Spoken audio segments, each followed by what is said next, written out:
Avec ses salaisons, dont la plus célèbre Cochonou, cette paisible bourgade nichée dans les monts du Lyonnais s'est autoproclamée capitale mondiale du saucisson sec. Bienvenue à Saint-Symphorien-sur-Coise.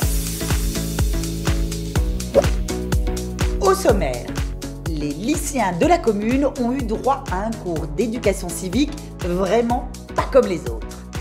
Retour sur le projet de reconversion des tanneries Ronzon, un lieu emblématique auquel les Pelots sont très attachés.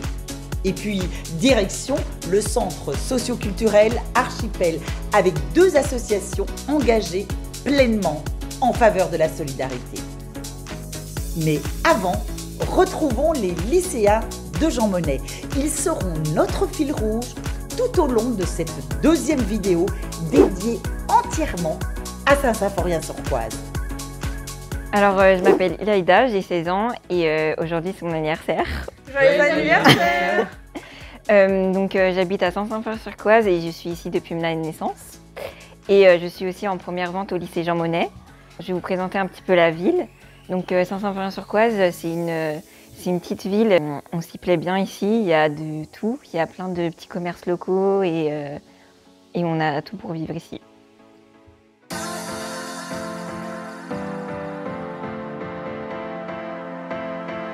À vos cartables, nous sommes au lycée Champagnat. Une fois n'est pas coutume, c'est au tour du député du Rhône, Thomas Gassillou, de passer son grand oral et d'être auditionné par les élèves de seconde, première et terminale. Le but, c'est vraiment d'échanger avec vous, puisque vous savez que la France, on a la chance d'être dans une démocratie. L'occasion pour les jeunes citoyens de mieux cerner les missions du parlementaire et le fonctionnement législatif. C'est très intéressant parce qu'on a découvert un métier qu'on ne connaissait pas du tout et qu'on a appris plein de nouvelles choses. C'était très enrichissant et intéressant on a pu voir qu'est-ce que le rôle du député. Je pense que c'est une bonne idée pour permettre aux jeunes de connaître un peu plus la politique et les personnes qui nous dirigent. Après, c'est bien d'avoir un avis, mais il faudra avoir plusieurs avis pour permettre à nous, jeunes, d'avoir un plus grand esprit critique. Les échanges ont aussi porté sur les nouvelles fonctions du député, élu président de la Commission de la Défense et des Forces armées à l'Assemblée nationale. L'expression était extrêmement libre, les élèves ont posé des questions, ils ont montré de l'intérêt. C'était important de briser cette distance entre le jeune d'aujourd'hui et l'appareil d'État politique qui est en fait un appareil humain avant tout. Un exercice partagé dans la foulée avec leurs homologues du lycée Jean Monnet. Bienvenue au lycée Jean Monnet de Saint-Symphorien-sur-Coise. Le lycée Jean Monnet, c'est un petit lycée où il y a plusieurs filières. Nous sommes dans la filière vente. Bonjour. Un café s'il vous plaît. D'accord, ça fait 1 €. Merci. Merci, au revoir. Avec le lycée, on a un projet, c'est Drive. On prépare les commandes au lycée. Ensuite, on les remet aux clients les mardis soirs de 16 h à 18 h, une semaine sur 2.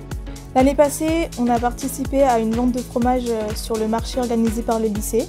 Et cette année, on aura un stand de confiture et de coulis toujours sur le marché de Noël. Et au plaisir de vous voir.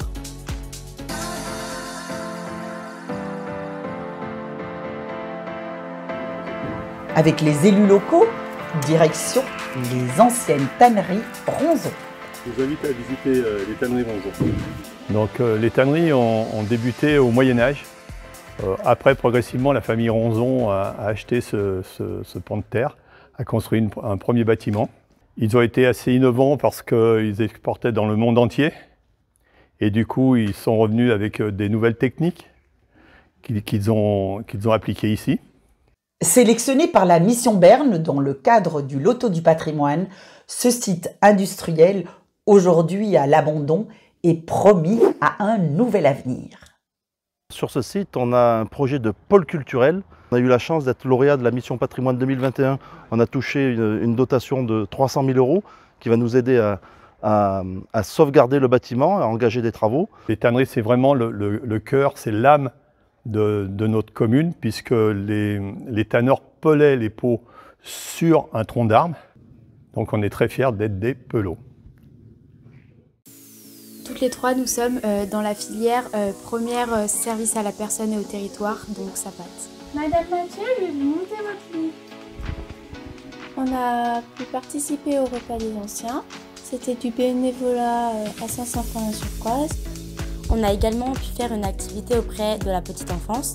Donc c'était des enfants qui étaient en maternelle à l'école Hubert-Rive de Saint-Symphorien-sur-Coise. Nous avons aussi pu faire des activités de l'animation à l'EHPAD L'Arc-en-Ciel de Saint-Martin-en-Haut.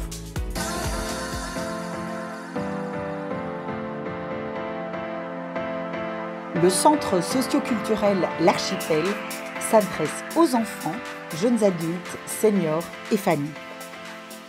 Alors le centre socio-culturel L'Archipel, c'est une association qui intervient sur le territoire des Monts du Lyonnais, sur une partie des Monts du Lyonnais, et sur tous les domaines de la vie, en fait, de la petite enfance aux seniors. Le principe, c'est vraiment de travailler avec les habitants et les habitantes.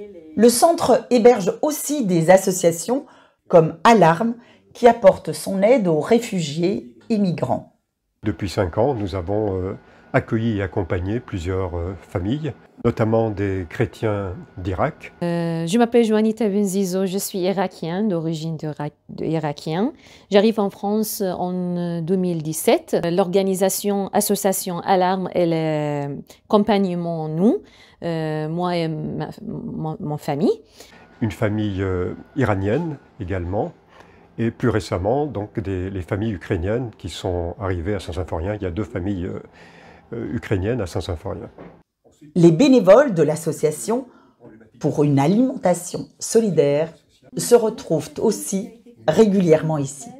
Le principal objectif, c'est de faciliter l'accès aux produits locaux, frais, de saison et à une alimentation saine pour des personnes qui ont des petites ressources financières.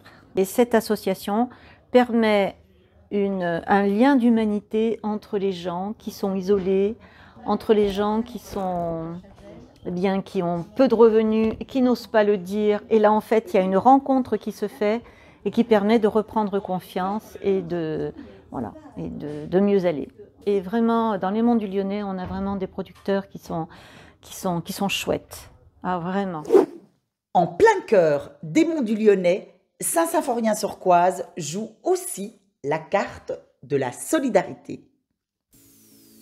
Cet arbre, ça montre la résilience.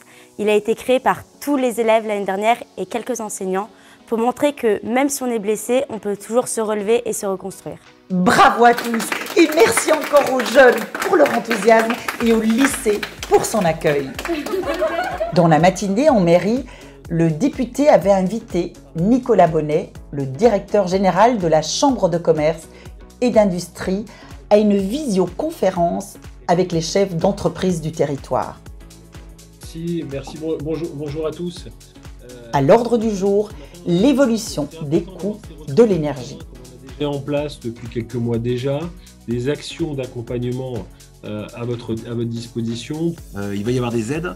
Il y a des aides actuellement sur le changement d'énergie fossile contre des énergies renouvelables thermiques comme le bois, les chaudières bois. Je passais grosso modo sur la première proposition d'Engie de 27 000 à 380 000 euros par an. On ne peut pas laisser fermer des boulangeries dans des villes, dans des villages, c'est hors de question, quoi. La journée s'est terminée au château de Pluvy pour une soirée d'échange en présence d'une centaine de citoyens. C'est assez rare, il y a quand même trois maires de Saint-Symphorien-sur-Coise dans la salle. Notre cher Louis, maire honoraire de Saint-Symphorien-sur-Coise, mon prédécesseur, monsieur le député. Le conseil de circonscription, comme le disait un peu Fabienne, je trouve que c'est un peu l'instance qui contrôle le député. Et c'est pour ça que je voudrais vous dire que le conseil de circonscription doit être le lieu d'un dialogue exigeant. Alors moi, ma question concerne la situation financière des collectivités locales aujourd'hui. On dépense toujours plus pour l'éducation nationale. On dépense beaucoup plus que la moyenne de l'OCDE. Aujourd'hui, on voit que l'Italie, la Suède et même la France sont dans cette situation-là de la montée de l'extrême droite. Et donc moi, ça me pose plusieurs questions. D'abord sur la manière dont on peut gérer l'Union européenne avec ces partis-là. C'était une soirée très intéressante. On a pu débattre avec le député et même avec les gens ici présents. Chacun a pu donner son avis. C'était une très bonne soirée, c'était intéressant. C'était bien animé, il y a eu beaucoup de questions, c'est ce qui est le principal. Et ouais, non, je pense que c'est important pour nous tous ici d'être là pour la vie du pays, pour la vie démocratique du pays. Rendez-vous lundi 14 novembre pour la réunion publique du conseil de circonscription à Charbonnières-les-Bains et lundi 5 décembre pour le grand débat à Marcy-l'Étoile face aux incertitudes, quel rôle pour chacun? Un beau défi en perspective.